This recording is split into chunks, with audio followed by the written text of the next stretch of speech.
The Ustaše, also known by anglicized versions Ustaša or Ustaš, was a Croatian fascist and ultranationalist organization active, as one organization, between 1929 and 1945, formerly known as the Ustaša, Croatian Revolutionary Movement. Its members assisted in assassinating King Alexander I of Yugoslavia in 1934, and went on to perpetrate the Holocaust in the independent state of Croatia, killing hundreds of thousands of Serbs, Jews, Roma as well as Croatian political dissidents during World War II in Yugoslavia. The ideology of the movement was a blend of fascism, Roman Catholicism and Croatian ultranationalism. The Ustaše supported the creation of a Greater Croatia that would span the Drina River and extend to the border of Belgrade. The movement advocated a racially pure Croatia and promoted genocide against Serbs, due to the Ustaše's anti-Serb sentiment, and Jews and Roma via Nazi racial theory, and persecution of anti-fascist or dissident Croats and Bosniaks. The Ustaše viewed the Bosniaks as Muslim Croats, and as a result, Bosniaks were not persecuted on the basis of race. The Ustaše espoused Roman Catholicism and Islam as the religions of the Croats and condemned Orthodox Christianity, which was the main religion of the Serbs. Roman Catholicism was identified with Croatian nationalism, while Islam, which had a large following in Bosnia and Herzegovina, was praised by the Ustaše as the religion that keeps true the blood of Croats. It was founded as a nationalist organization that sought to create an independent Croatian state. It functioned as a terrorist organization before World War II. In April 1941, the Ustaše came to power when they were appointed to rule a part of Axis-occupied Yugoslavia as the independent state of Croatia, NDH, a quasi-protector puppet state established by Fascist Italy and Nazi Germany. The Ustaše militia became its military wing in the new state. The Ustaše regime was militarily weak and lacked general support among Croats, struggling to ever attain significant support among the populace. Therefore, terror was their means of controlling the ethnically disparate population. The Ustaše regime was initially backed by some parts of the Croat population that in the interwar period had felt oppressed by the Serb-led Yugoslavia, but their brutal policies quickly alienated many ordinary Croats and resulted in a loss of the support they had gained by creating a Croatian national state. With the German surrender, end of World War II in Europe, and the establishment of Socialist Yugoslavia in 1945, the Ustaše movement and their state totally collapsed.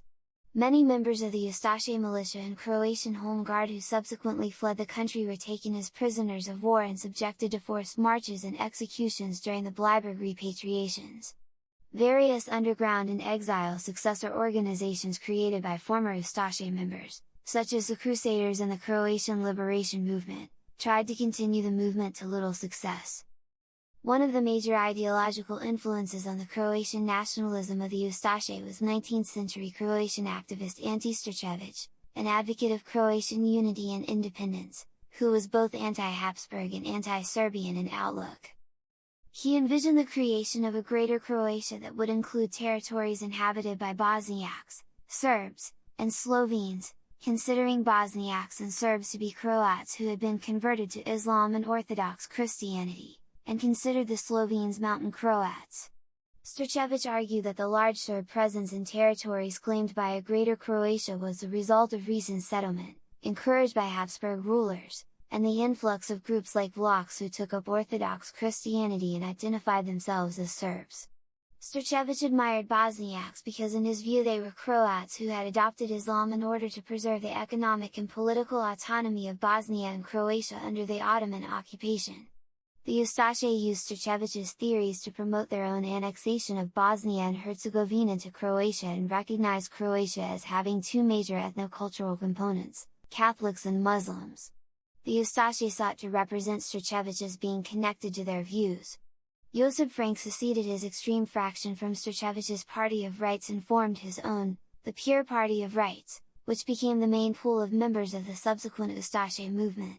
Historian John Paul Newman stated that Austro-Hungarian officers' unfaltering opposition to Yugoslavia provided a blueprint for the Croatian radical right, the Ustaše. The Ustaše promoted the theories of Dr. Milan Sufley, who is believed to have claimed that Croatia had been one of the strongest ramparts of Western civilization for many centuries, which he claimed had been lost through its union with Serbia when the nation of Yugoslavia was formed in 1918. Sufli was killed in Zagreb in 1931 by government supporters. The Ustaše were heavily influenced by Nazism and fascism. Its leader, Ante Pavelić, held the position of Poglavnik, which was based on the similar positions of Duce held by Benito Mussolini and Führer held by Adolf Hitler. The Ustaše, like fascists, promoted a corporatist economy.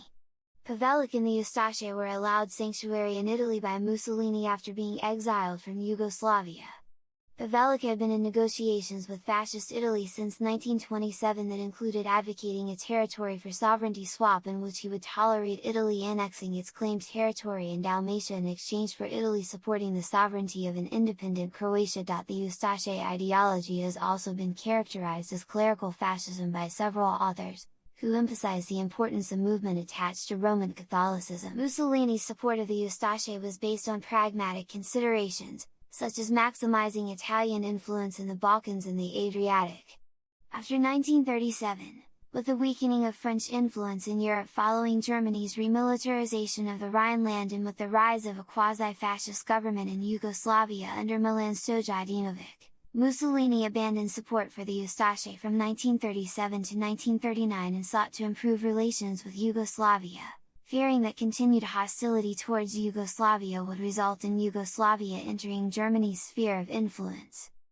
The collapse of the quasi-fascist Stojadinovic regime resulted in Italy restoring its support for the Ustaše, whose aim was to create an independent Croatia and personal union with Italy.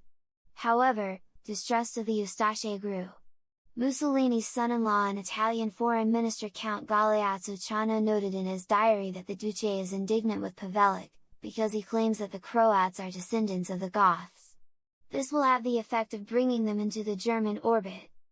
Hungary strongly supported the Ustaše for two aims. 1. In order to weaken Yugoslavia, Little Entente, in order to ultimately regain some of its lost territories.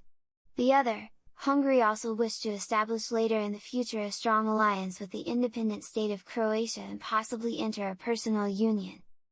Nazi Germany initially didn't support an independent Croatia, nor did it support the Ustaše, with Hitler stressing the importance of a strong and united Yugoslavia. Nazi officials, including Hermann Göring, wanted Yugoslavia stable and officially neutral during the war so Germany could continue to securely gain Yugoslavia's raw material exports. The Nazis grew irritated with the Ustaše, among them Reichsfuhrer SS Heinrich Himmler, who was dissatisfied with the lack of full compliance by the NDH to the Nazis' agenda of extermination of the Jews, as the Ustaše permitted Jews who converted to Catholicism to be recognized as honorary Croats, thus putatively exempt from persecution. Economically, the Ustaše supported the creation of a corporatist economy. The movement believed that natural rights existed to private property and ownership over small-scale means of production free from state control. Armed struggle, revenge and terrorism were glorified by the Ustaše.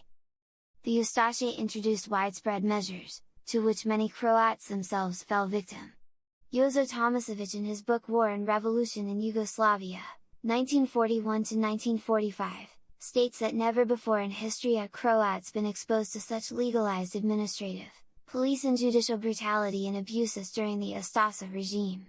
Decrees enacted by the regime formed the basis that allowed it to get rid of all unwanted employees in state and local government and in state enterprises, the unwanted being all Jews, Serbs and Yugoslav-oriented Croats who were all thrown out except for some deemed specifically needed by the government. This would leave a multitude of jobs to be filled by Ustases and pro-Ustaše adherents and would lead to government jobs being filled by people with no professional qualifications.